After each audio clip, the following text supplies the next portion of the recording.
Embrace the power of knowledge at Sanskriti University, ranked first in most promising university in engineering and management in India. Visit www.sanskriti. बहुत पहले भी हम लोगों ने एक budget podcast किया था, उसमें यही बात निकल के आ रही थी कि सरकार जो है मिडिल क्लास को जिस तरह से फॉर ग्रांटेड ले रही है पिछले 10 सालों से, और पूरी उम्मीद थी कि लेगी, और लगभग वही हुआ है। अगर इनकम टैक्स स्लैब की हम बात करें तो पता नहीं वित्त मंत्री जी ने कहाँ से डाटा दिया कि 2/3 लोग न्यू टैक्स रजीम में हैं, लेकिन पिछले साल तक का जो डेटा हमारे पास था उसमें तक 85% लोग अभी भी ओल्ड टैक्स रजीम में ही हैं। ओल्ड टैक्स रजीम में पिछले 10 सालों में भी कोई चेंज नहीं हुआ था और 11वें साल में भी कुछ चेंज नहीं हुआ। तो ओवरऑल जो टैक्स बर्डन है वो मिडिल क्लास को भी झेलना पड़ेगा।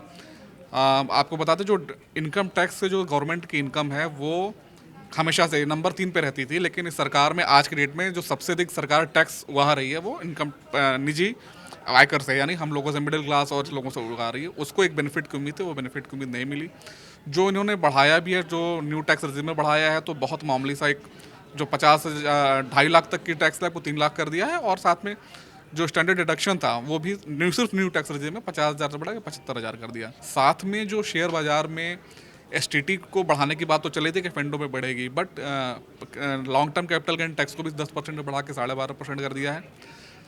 एक लिमिट उसमें और बढ़ाई है कि अभी तक 1 लाख तक की जो इनकम वो होती है, कैपिटल गेन होता था, वो फ्री होता था, उसको 1.25 लाख कर दिया है।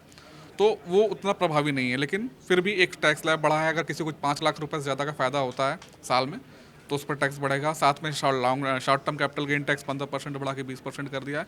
तो टैक्स के मोर्चे पे हम कहेंगे जो मिडिल क्लास है, जो इन्वेस्टर क्लास है, उसके लिए बजट निराशा भरा रहा है। सबसे बड़ी उम्मीद तो टैक्स में राहत की थी, क्योंकि हम कई पिछले एक होता है 1 साल 2 साल की बात नहीं होती, पिछले 10 सालों की बात है, और 10 साल में मिडिल क्लास पे बर्डन बढ़ा है। और अगर जो हम कहते हैं ना डिमांड मार्केट में जो बातें होती हैं कि अभी के शेप रिकवरी की बात हो रही है, तो के शेप रिकवरी में कई बार हमने देखा है कई राजनेता ये कहते थे कि ऊपर के अमीर अमीर होंगे फिर गरीब बढ़ेंगे, बट के शेप रिकवरी का मतलब ये नहीं होता। के शेप रिकवरी का मतलब होता है अमीर अमीर होता है और गरीब गरीब होता है।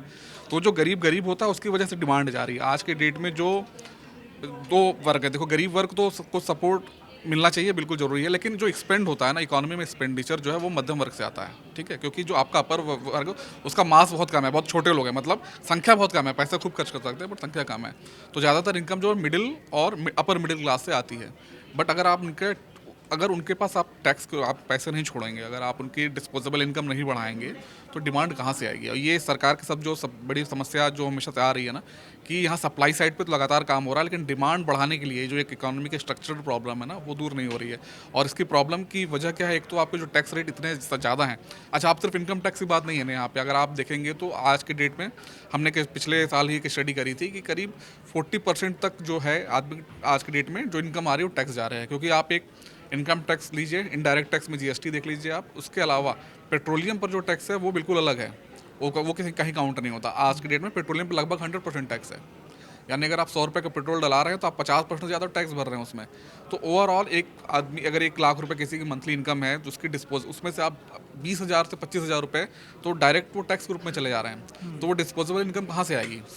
और अगर आप महंगाई एडजस्टमेंट की बात करें तो अगर आप टोल टैक्स भी लगाते हैं ना, तो उसको भी सरकार ने अनुमति दे रखी है कि हर साल वो महंगाई के हिसाब से अपना टोल बढ़ा सकता है। लेकिन यहाँ महंगाई बढ़ रही है, बट जो टैक्स रिबेट या रिलीफ टैक्स पेयर को मिलनी चाहिए वो तो नहीं मिली।